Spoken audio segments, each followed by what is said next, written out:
5. Today is June 26, 1996. Survivor's name, Shmeriau Shargel. Shmeriau, and in what town did this lady live? This lady lived in town Podaycheki. And this bunker, we built it not far from the forest, Podaycheki. This piece of land belonged to this lady. Everything was okay. But when it started snowing, and the Gestapo arrived for hunting, and we was inside, and we listened how the Gestapo run on the top. Next day we leave the, was very dangerous sometimes, and we move away. When we move away, we was a group 5 people. It was one accident in this bunker. We cut wood, but we, in night time, we eat something, make a little warm. And I cut the wood and cut my friend Jakub in the knees, and cut him the knees. That happened. And we make a decision, we must split. We can't go more, 5 people together. Why? But no place to go. And this Moshe Falik, he tell, you go with me. And the other will go in different place. And we go with Moshe Falik. This was in January. And we walk, he tell me, okay, we go to the river. On the river live one farmer. He's a single man. Before the war, he was in Canada. He arrived from Canada. He bought land. He built a house. And we will see something near him. When we come to his house, near the house, he got 2 stacks with straw. One a full stack, and the second what I have. And we start to make a hole in this stack to go in. And when we finish the hole, this farmer come with a flashlight, with a gun, and he saw us, but he recognized him. He don't know me. He recognized him. He don't tell nothing. And he go back to the home. But we don't have place to go. He tell me, Moshe, we stay here. We go in this hall, we cover with straw, and we stay. Every morning he walk out, this farmer, and we listen now. He walk around the stack, he don't talk to us. No connection was between us and he.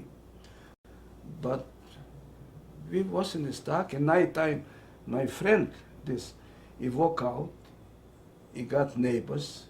This was the Polish town. They gave him a piece of bread.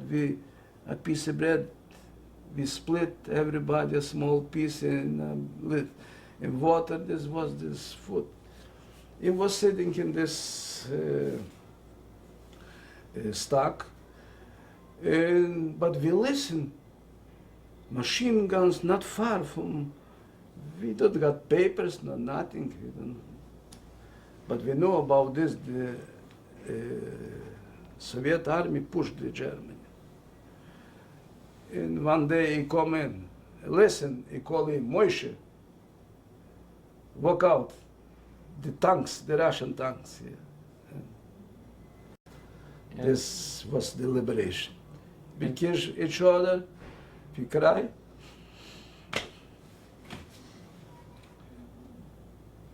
But you know, when you try to survive, you don't think about nothing. But when this happened, you survive. Where to go, what to do. Like we have a song, we have a Jewish song after the ghetto. Where can I go? What can I do? This. And how long did you stay in this straw place? In this stack? In this stack? By 2 months. By 2 months, over 2 months. This And was the last.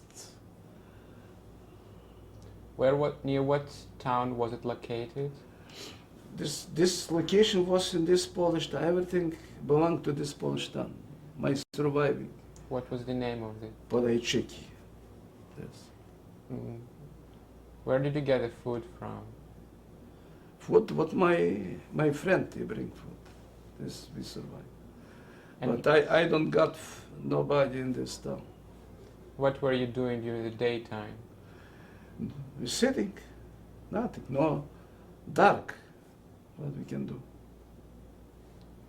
Did you go out? In nighttime, we go out. I just go out and go back, but he go sometime. Once in a week he go someplace for a little bread. But the water was not far, the river. What did you occupy yourself with during the day? Nothing. Do you remember the name of the farmer? Yes, I remember his street name, Baran. A very nice person. So, could you describe how were you liberated? I can describe, we walk out, was very depressed. My friend not so, but he was older. I was young, I don't know what to do, where to go. And we went to the town. In the town was the Russian. In the Russian, first we went to the kitchen. They give us food, and they give us clothes. I remember they give me 2 shoes, one, but on one, I don't to right or to left, but it was shoes. It was a medical truck. The front was closed. Give shoes, give us food, and later somebody tell the KGB, and the KGB call us. They ask who, they know everything. They ask who killed the prisoners, the Russian. They don't ask about who killed the Jewish, the prisoners. I tell them I don't know, but I know about this. They killed 3 prisoners in my town. Later we went to Trembovля. In Trembovля arrived 13 people from my town, from Janov. They survived in one house, one Ukrainian. And from Trembovля, I go back to Janov, and the other people don't go back to Janov. And from Trembovля, they went to Poland, and from Poland to Germany, and from Germany to America. And I went back to Janov and start to work on the mill. I was a miller. The mill belonged to the army, to the Red Army.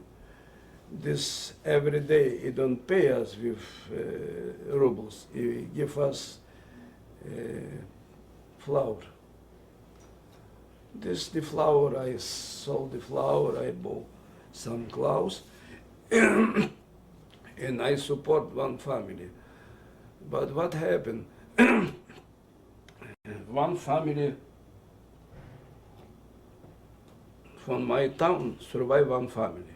He was Judenrat policeman. And when the Russian arrived, I don't know, maybe somebody tell to the KGB and they arrested him, and he don't come back. I don't know where he died. But survived a wife with 2 kids. The kids now in Israel. And we live together. She cook for me, but I support the family. But I work in the mill. I bring every day flour, everything. I live, and when I work in the mill, they send me. But in this time, when you bring something grain to ground, you don't pay with money. You pay with grain. You bring 100 pounds, you pay with 10 pounds you give for this, for the grain. And we got few tons of grain in the mill. And my boss tell me, okay, take the farmers and deliver the grain to Budanov. This was a area. And when I bring to Budanov, they took me to the army from the wagon. You shall get, yes, come. And they sent us to the district. This district was not in Ternopil, it was in Chertkov. I went to the army. Why didn't you join the other group who went to Poland and afterwards to Germany? I'm very sorry. This I tell the older like me. You know, I tell you yesterday, 82, 84 now. They don't tell me nothing about this. You were not aware? When they tell me nothing, something I go to Germany, to Poland, but I don't know nothing. I was in Yano, I was happy, I have food, I don't think about nothing. But they all go, there was 13 people. They now survive, in America survive 1, 2, 3 people. In Israel, 4 people, the other died. Yes. What happened to your relatives? My relatives, when I leave the ghetto, was my mother. And after my mother died in the ghetto, I don't know when. My uncle Jakub and Aunt Pearl, they was by one farmer, Ukrainian. He took the belongings, he tell, I will save you. But later, after a few weeks, he gave up to the Gestapo and they killed him. And my uncle Marcus died in the ghetto. My aunt Fremci died in the ghetto in Trembovna. My grandfather died, I don't know where he died, my father's father. My aunt, my father's sister died, I don't know where she died. She died, she was. Whole family died, I survived by myself. Just when I arrived in United States, I met 2 my cousins, Sam and Isaac. And what happened when you came with this wagon of grain? You were taken to the army? Yes, they take me to the army. And in this time, everybody take a bag with food when you go to the army. But food they give you after a few days. But my friends, they study with me in school, Ukrainian. They got bags with food. But after this, after the liberation, I was ashamed to tell him, give me a piece of bread. And I was hungry 2 days. Before they give me food from the kitchen, from the army. I think I never will go to nobody.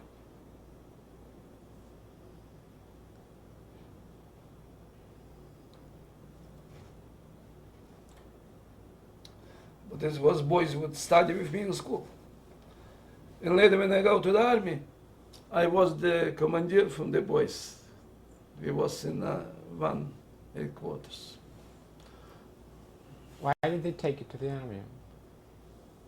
But in this time, it was wartime. I was 17 years old. They take me to that. They take everybody.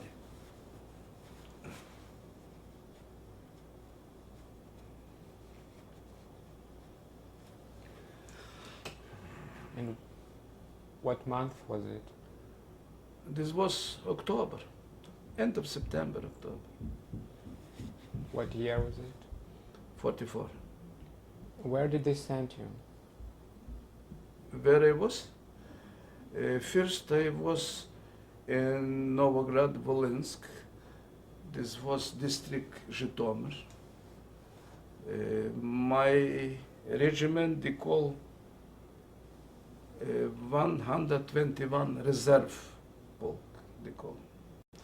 I was 1 year. They prepare us to send on the front. They give new clothes, new shoes, but the war finished and we was lucky. Oh, and this under 21 regiment was so bad, like in concentration camp. 5,000 people was. We was so hungry. They give food twice a day, like in the concentration. No shoes. We walk without shoes, with the machine guns, and the officer ordered to sink. You must walk and sink, yeah. When you have a picture from this be a nice movie, but nobody will show something. It's a shame. He was angry. There was a room where they delivered the bread.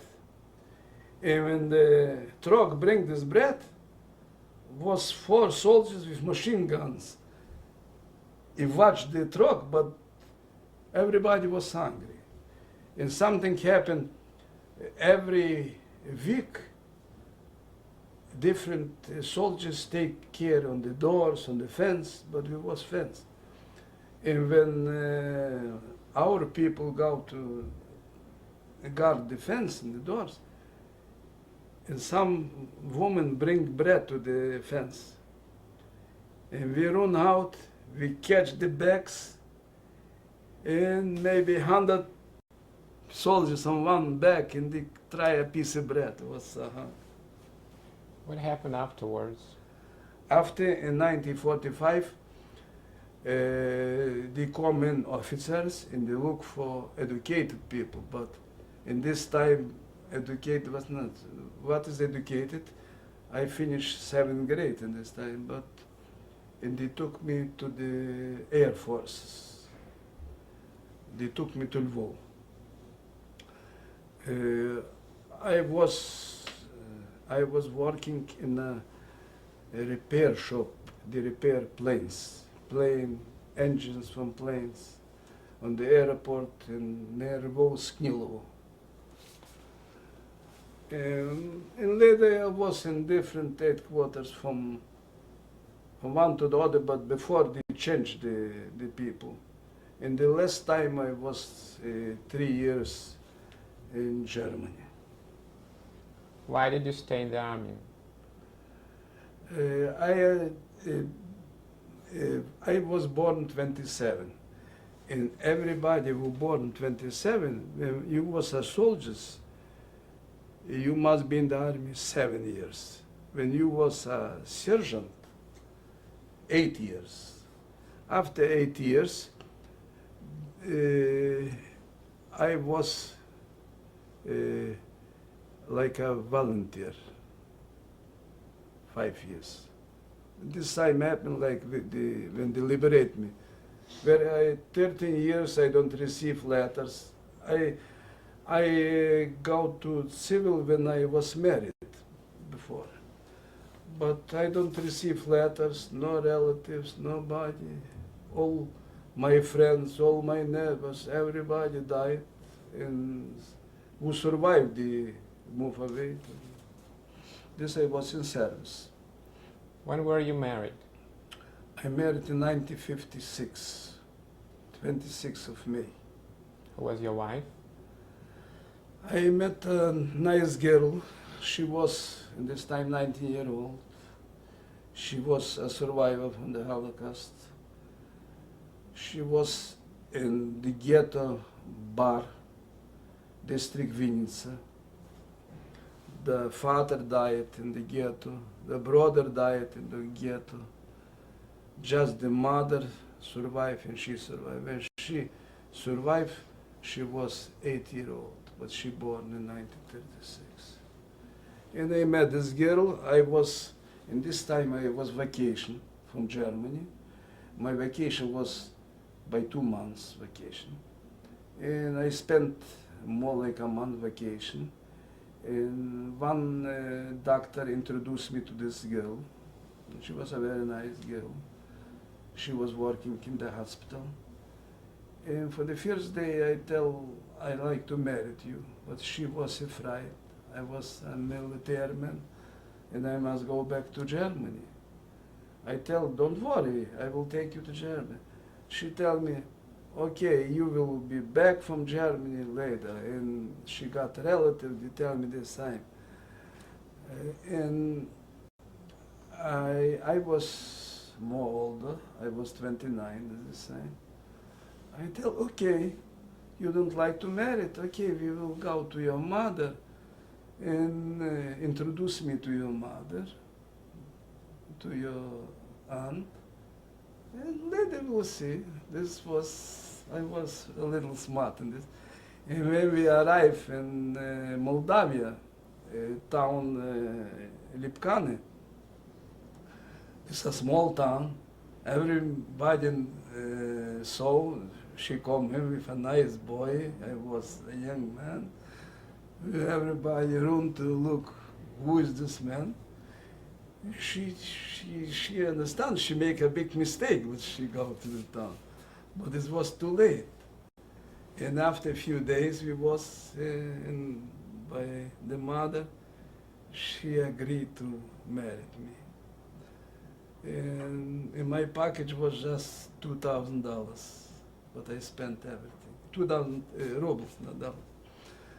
And we went back to Colombia, where they introduced, and the mother come in, and the aunt, and my wife's cousins' friends, but I don't got nobody.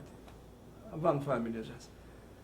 And we make a party, maybe 30 people, no wedding ceremony, no nothing, no rings. And we married by proof, 26th of May, no honeymoon weekend, and 1st of June, I must go back to Germany.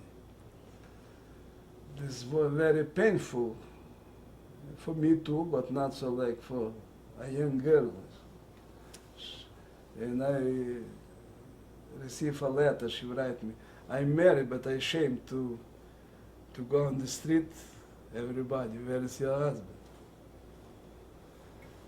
And I got permission, the government, the army gave me permission to bring my wife, but she was a nurse, this easy for a job. But after a few months, I come back vacation. When I come back vacation, I know the people who born in Poland, they can emigrate to Poland. Can emigrate to Poland. I go back vacation to Germany. I got friends, and they lay me off from the army. They lay me off from the army. When I come back, I apply the papers for Poland. In 2 years, they don't give me permission, and I stop. But I don't got a job. I got a small room, maybe like this, no apartment. And we go to work. I go to work. And my wife, she was working. Where did you live? Me? First my job was in a can factory. They produce can products, fruits, vegetables. I was a bookkeeper. And later I was a merchandise manager. And later I went to a railroad. I was assistant at the bookkeeping office. In the can factory I was 9 years, in the railroad I worked 5 years, and the last job was in the building industry. I was like assistant from a head bookkeeper, and the last time I was the head from the bookkeeping office. In what city did you live? I live in Colombia, district Ivano-Frankovsk. This Ukrainian too. So, were you able to emigrate to Poland? No, I try, but the government don't give me permission to. This in my mind was when my wife was pregnant in 1957. I think my baby be born on the other side, in a different country, in Poland and sometime in America. But Poland was for me the first step. The second was America, but just I emigrated in 1976. Do you have children? Yes, my son, Alex, his name is Naftali, after my father. He born 22nd January 1958. And my second child is my daughter Rosa. She born October 8th, 1960. The both kids, they live here. My son live here in Brooklyn, near King's Plaza. And my daughter live in Long Island. The town is South Belmar. What happened to your wife afterwards? My wife, everything was okay. We enjoyed this life. We enjoyed the kids. We have a beautiful life. She worked very hard in the hospital. It's not easy was to take care of the kids, but she work shifts, 12 hours shift. After night she come back. She must take care of the kids and prepare food. In this time when was a babysitter, she must prepare food too. But in the morning, later when the kids went to the kindergarten, this was my job. I got a bike, a motorbike, with two seats, the front and the back. But not easy, but no parents. And my wife's mother, she was a different woman. She didn't like be with us. She was in Moldavia with the sister, and she arrived to us just when my daughter was 3 years old. Okay, we'll stop now, change the tape, and continue after the break.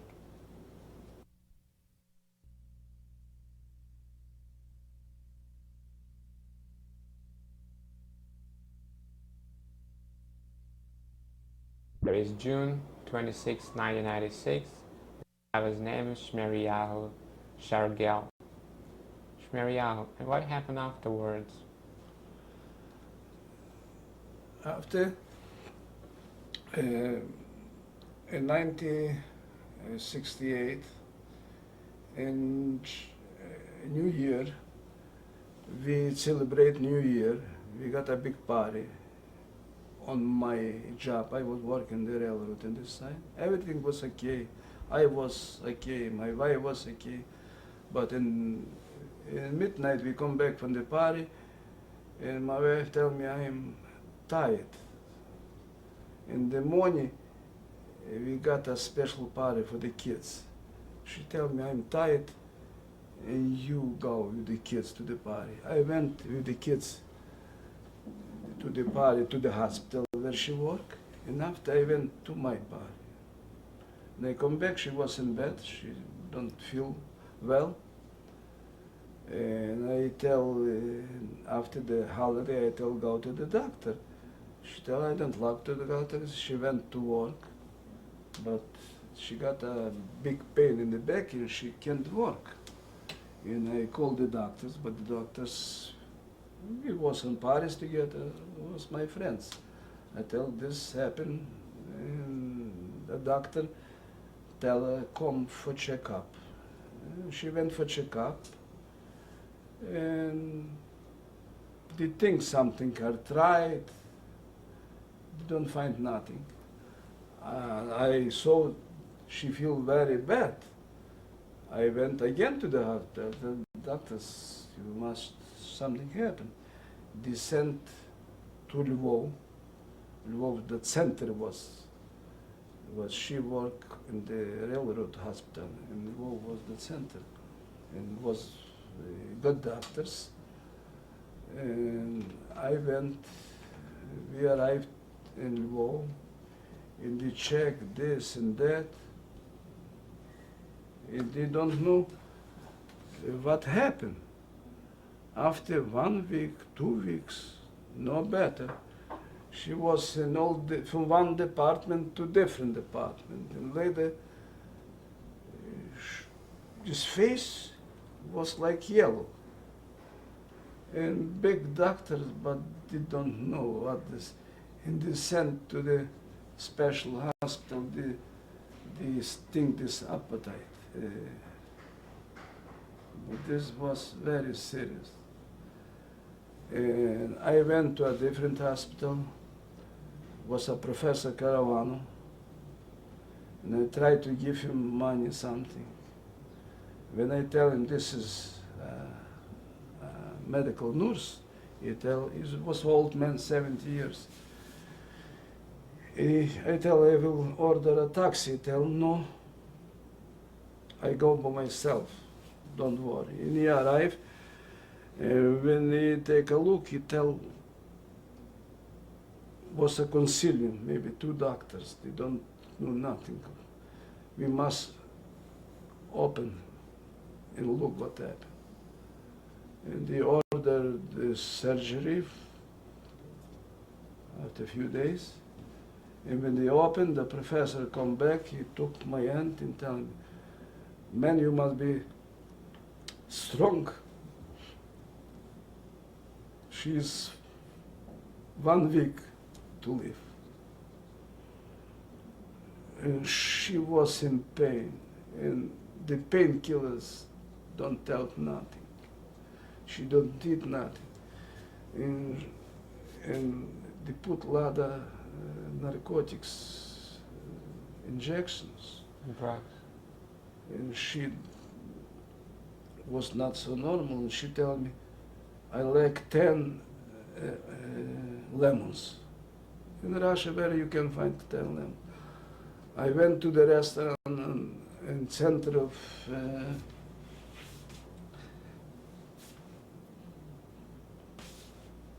Lvov, in Krai. I tell, sell me a few lemons. He gives me a few lemons, I bring. She don't eat nothing. And she was so in pain. I was sitting near the bed, and I leave the kids in Colombia. And later I go home for a few days and come back, and the situation was very bad. And after a week, I bring home, they give me a special railroad car. And when I bring home, I don't bring home, I bring to the hospital. And she died on the floor. She don't see the kids, don't nothing. This was a very bad time for me. I don't know what to do. 2 kids. And the grandmother was with me, the mother-in-law was with me. She was an old woman, a sick woman. And after 1.5 years, she died too. And I survived just with the kids. But thank God, I remember I tell my son, Alex, maybe our home is worse like all homes. He tell me, don't worry. You have grandmothers, you have mothers, you have grandfathers, but we're okay. And they cook by himself, they come back from school, and they help to clean, and we survive. And thank God I'm not remarried. This I don't got trouble.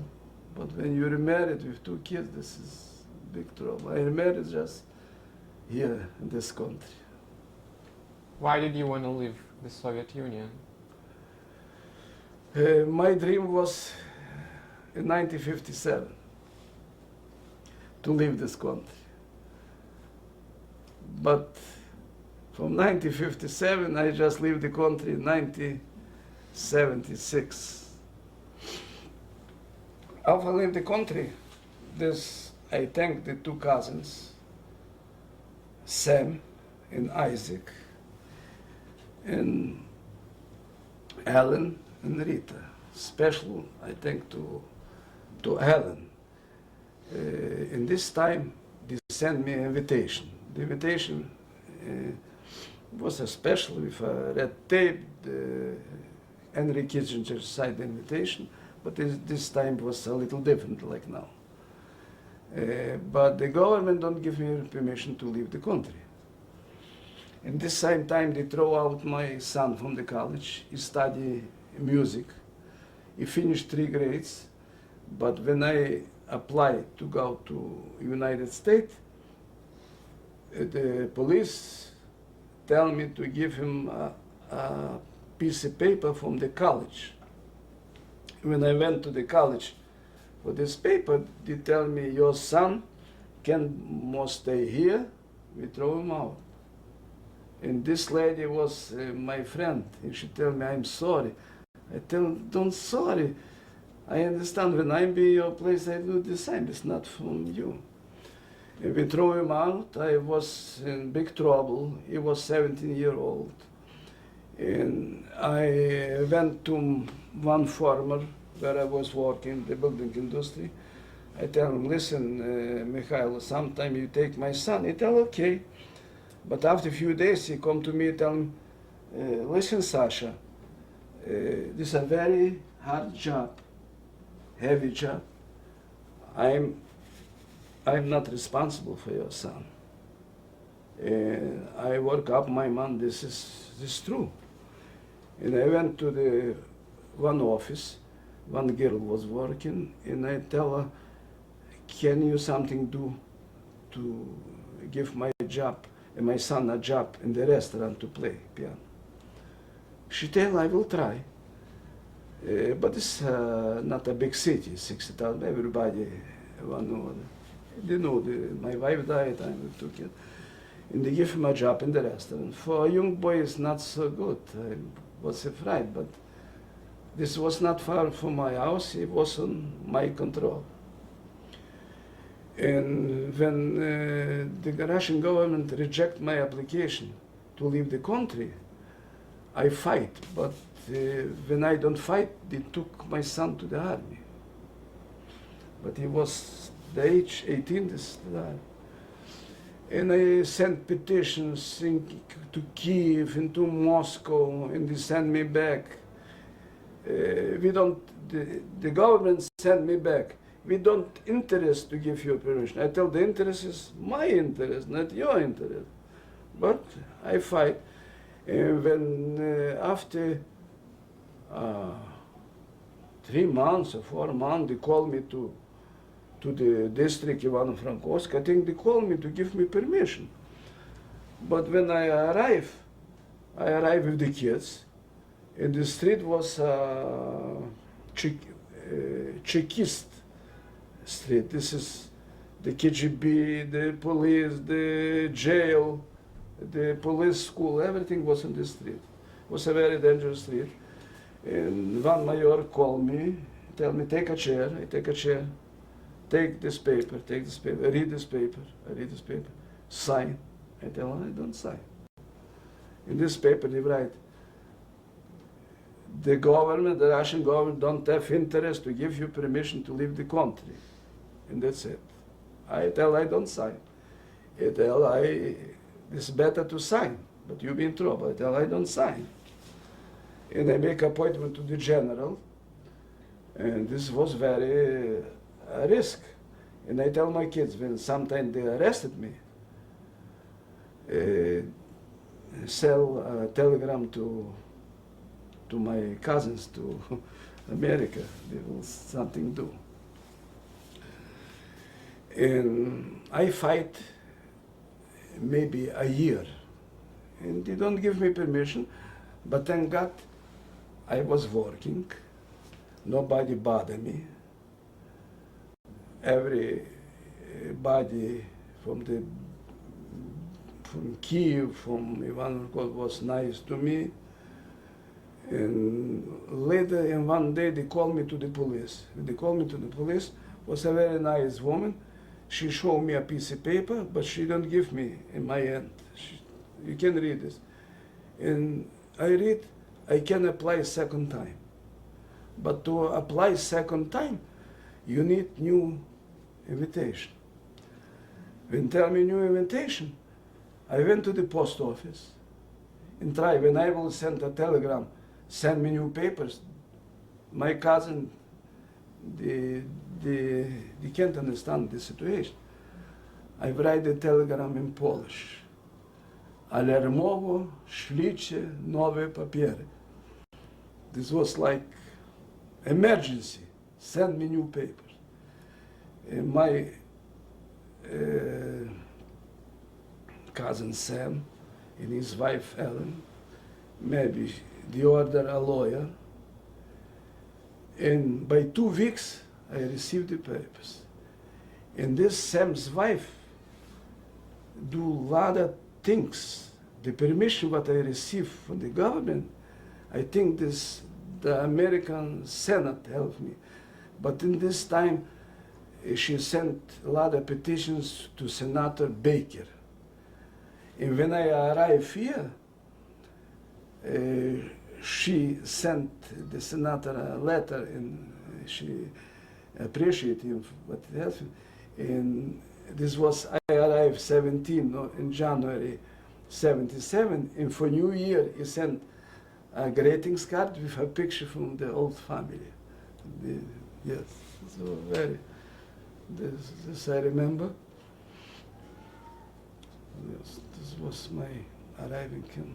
When I arrived in this country, I was living by my cousin the first 2 months with my 2 kids.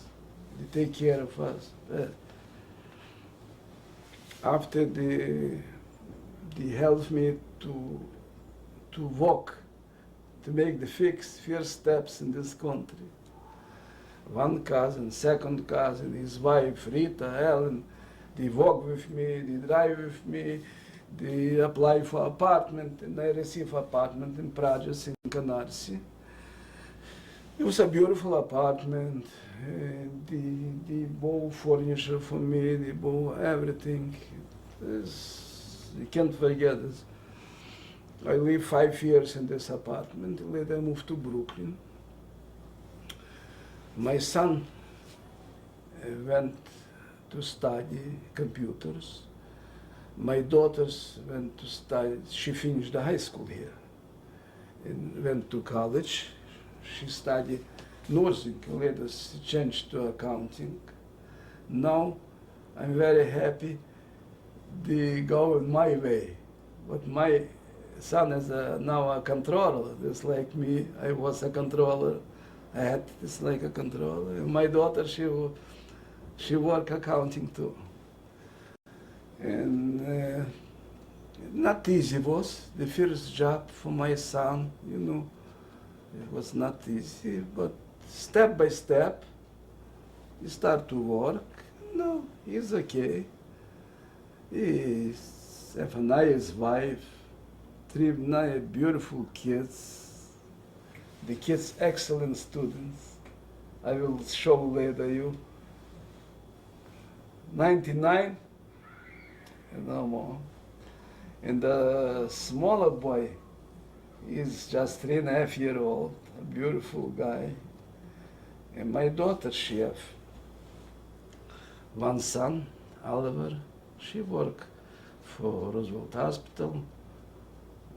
My son-in-law work for building company. They build the roofs. My daughter-in-law is supervisor in Maimonides Hospital. My son work for Tyrolite company. They work with optic. What are you doing now? What's your occupation? I'm retired 4 years. I worked 15 years. I was a butcher. The first 9 years I worked for my cousin Sam. After, when Sam he retired, he closed the business, I went to a different business, PHS, and worked 6 years for the other business.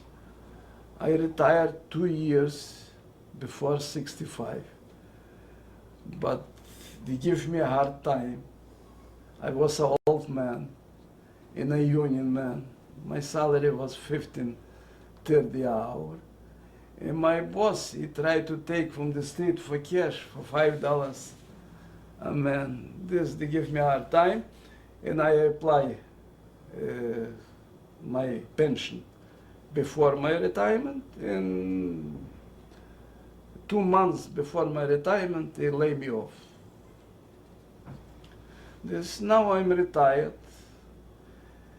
In 1990, they introduced to me a nice woman. This woman is Esther Perishte. She's a widow too. And we live together. She have nice kids. She have a daughter Galina, son-in-law Ilya, a grandson Vlad, and granddaughter Monica. This is very important. We are very friendly family. All my kids with my wife's kids. My wife's kids respect me very much. My kids respect Esther. This is a good feeling. And now in my age, I can tell you this is my golden years. Like this is in Jewish, this is in English, but not for this. I'm a rich man, I'm a poor man. I live for my social security. My wife retired early, but thank God we have nice kids. I remember when I arrived in this country, I met one fellas. He died a few years ago. When I met him, he shake my hand to tell me I'm a millionaire. I don't ask him, I knew in America. He was maybe 40 years. But after a few weeks, he was working the market. I tell him, Yosel, you remember you tell me you was a millionaire? He tell me yes. I tell him, you know why? But I have 3 nice kids. This, I'm a millionaire too. We have both 3 nice kids. This is 6 kids. 6 grandkids. Now, Father's Day, you see the cards here. Every time, Father's Day, Mother's Day, birthdays, this, we enjoy the life. Shmiriah, how do you think what helped you survive Who? during the war? In the war, what I tell you before how to survive. But what do you think? Did you have any specific ability? What quality of the character helped you to do that? I tell you yesterday, I think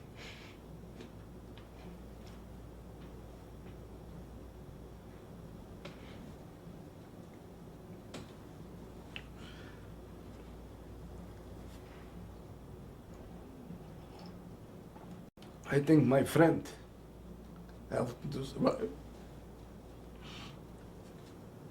This Moshe Falik helped me with food, and he take care of me.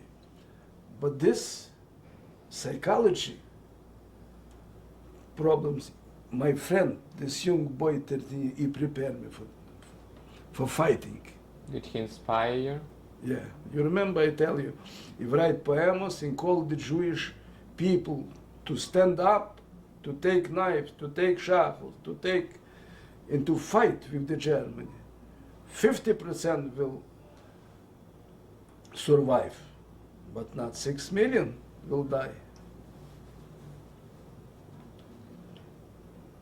Why did you agree to give this interview? Why I agree? When I arrive in this country, I do by myself a lot of things to make a message for the young generation, not to forget this. What happened? This is my obligation to my parents, to the 6 million Jews who died in this Holocaust. What I do when I arrive? When I arrive, I send letters to Yad Vashem, to museum, and write about this, how this happened. Later, I woke up, I make by myself in Russian a tape. I send the tape to, I have letters here, we received the tape to Museum Yad Vashem. And when they opened the museum in Washington, I sent a tape to Washington Museum. I help Wiesenthal Center to find the collaborators who work with the Germany in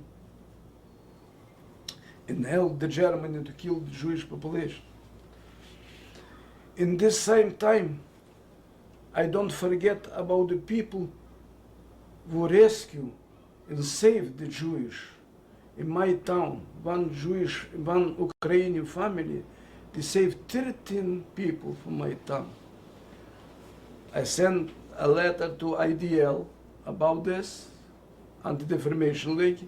From Anti-Defamation League, I receive a letter to send this to Yad Vashem. I send this to Yad Vashem. I send this to Washington Museum. I put in list all names who survive, and I put the names from the people who have to survive. But these people, I don't know, maybe one son survived from the Ukraine, deserve to be on the list in the museum Yad Vashem in Washington. But in this city, in New York, one survivor from this group from 13 is a millionaire. His name is Kornstein Shlomo. But he forget about this. He don't, when I arrive, I tell him, you have connection with this family? But the other two old women, Ruth and Clara, they sent a lot of parcels to this family. Ruth went to Russia, they met this family. They remember, you can't forget. What was the name of the family? I must take a look. Okay. But I don't remember. And this same time, in Israel, they opened an office, Jewish-Ukrainian relationship. But was a lot of trouble in wartime. The Ukrainian work with the Germany and kill a lot of Jews. And somebody, he was a professor from history. He arrived in Israel and he's trying to fix the relationship. And I received a letter from this office. In letter, they write me, they try to put Cardinal Sheptytsky, he was the head from the Ukrainian Greco-Catholic Church in Galicia. His residence was... Yeah, you mentioned this fact before. Yeah, he was the head from the Greco-Catholic Church, but all time, from 1941 to 1943, he don't do nothing to save the Jews. But in 1943, he saved maybe 20 or 30 people.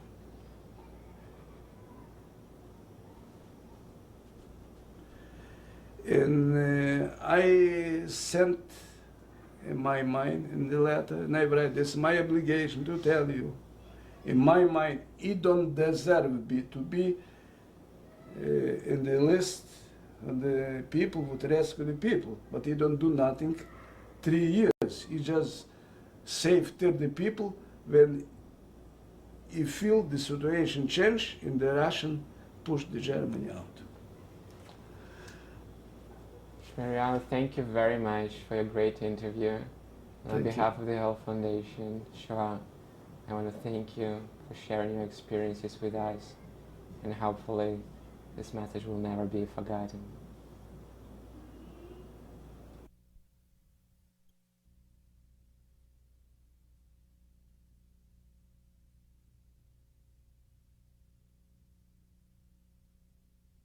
Number 7. Today is June 26, 1996. Survivor's name is Shmeriyahu Shargel. This is my father, Naftali Shargel. He born in Krovinka, district Ternopil. The picture they make in Poland, in Janu. He died in Holocaust.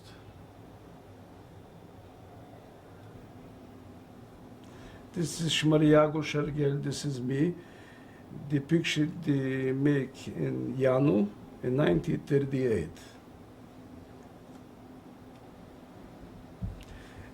This is my aunt Pearl Brandes, the mother of Sam and Isaac Brandes.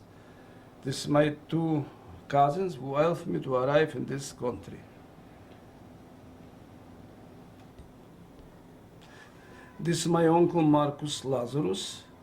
The picture they make in 1938. He died in Holocaust. In this picture I saved in my package for all time when I was in the hiding. And who gave you this picture? This is from my home. This is my cousin Matthew Lazarus. He was a lawyer. He died in the first day from when the occupation, the Germany. All lawyers, doctors, all educated people, the Ukrainian police killed in Trembovля.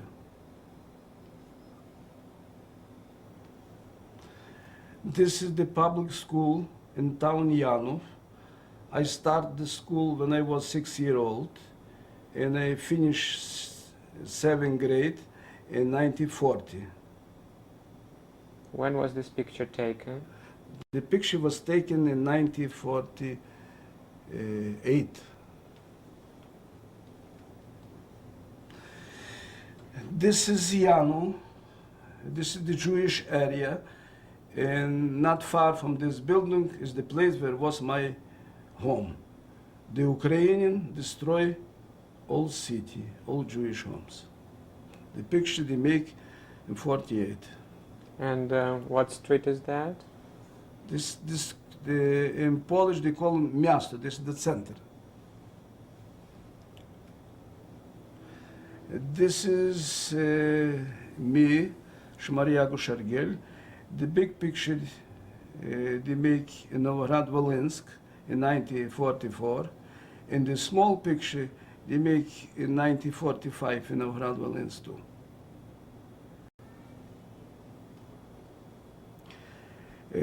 This is me, Shmeriyahu Shargel. The picture was taken in 1955 in Germany, city Oranienburg, not far from Berlin.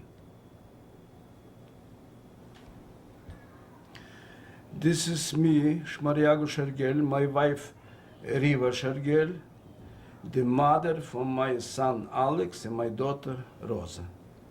When was This this picture was taken when I was married, 26th of May 1956. This is me, Shmeriyahu Shargel.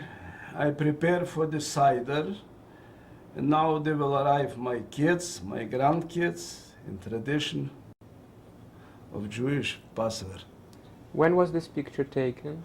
The picture was taken this year before the cider.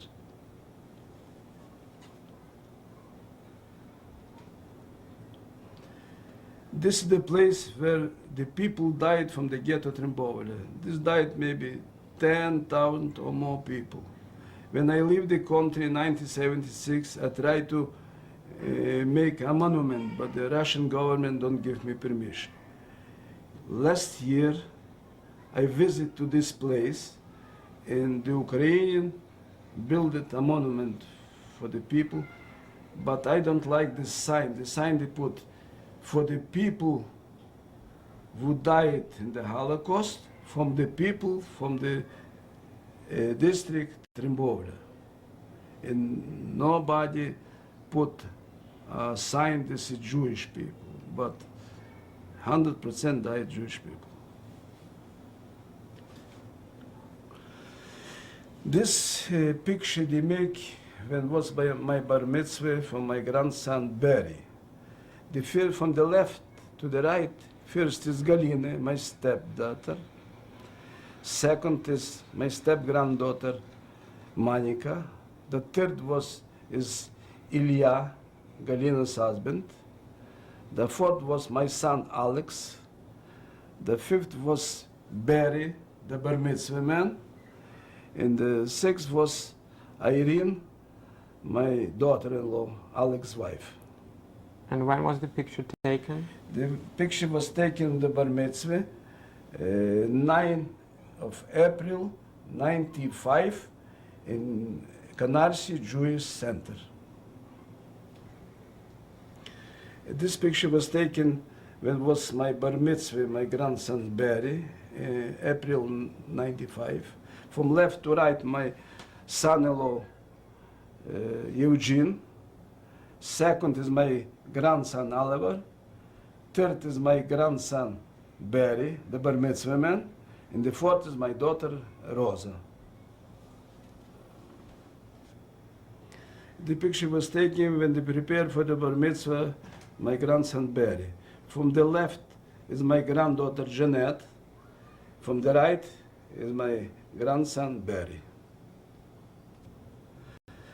This is the picture they prepared for the bar mitzvah Barry's.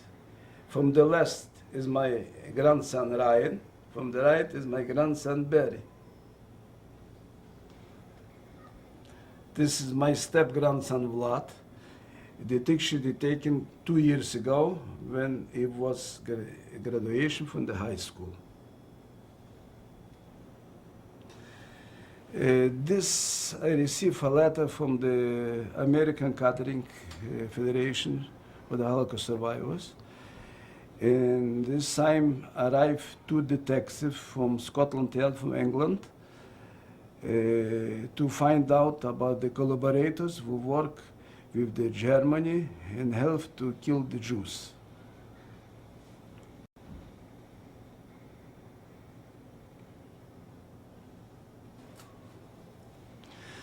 This document they prepared in 1957 when I applied first time to go to immigrate to Poland. In this document they show my parents died in Holocaust and all belongings to my family was destroyed. This is the map from Galicia. This they show district Lvov, Tarnopol, Rovno, in town Trimbovля, where I was in the ghetto, in city Tarnopol, where I was in the labor camp. And not far was Boro, the second labor camp. Do these places marked with crosses? What? Are these places marked with crosses, right? Yes. You show the names. You see on the picture. Yeah. We will talk first. Shmiryav, please introduce your spouse. Me? Today we finished this videotape interview. I will thank to Steven Spielberg for his big job, very important job. We give the opportunity to all survivors to tell the truth, to leave a message for the future generation in name of the 6 million who died in the Holocaust. We are Jews and non-Jews must remember, today this happened to Jews, tomorrow this can happen to other nations. We are witnesses what happened in Yugoslavia. Yugoslavia was a Holocaust similar to the Holocaust, but it's just similar, but was a different time. And now everybody opened the doors, everybody sent equipment, sent food, but in the 40s, nobody cared about the Jews. 2 boats with refugees arrive in New York, in this beautiful country, my country, America, sent back the boats. A month ago, I met one guy. He is not Jewish, he is Cuban. He is a witness when the boats arrive in Cuba. In Cuba, tell America to give a few dollars. We open the door for the Jews. Nobody do nothing. The Jewish community in America sent petition to the President of United States to destroy the railroads, to stop the deliver the people, the Jewish people, to the crematories. This tells us we have a beautiful country, America, and we have the second country, Israel. God bless America, and God bless Israel. Could you introduce your spouse, please? What? Could you introduce your spouse? Надо было сначала сказать, like a friend. Okay. Так, що ти хотіла б сказати? Ні. In English, In please. English.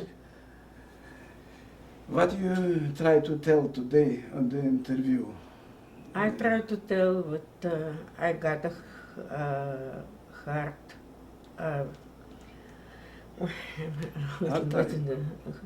hard time in my childhood because it was Second War. I lost my father in the Second War, and then I lost my younger mom, and I grew up together with my brother, and we came to America, and with my children, and with my grandson.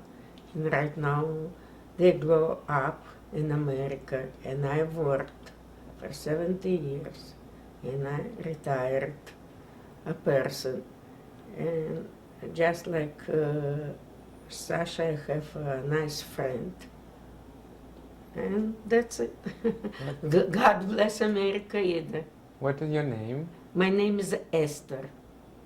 Do you think that your experiences with Holocaust helped you or enhanced your relationship with your friend?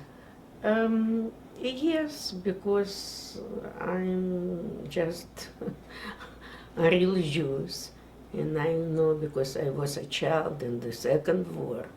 But I saw the movies, and I read a lot of books, and that right now, okay, I'm so happy today.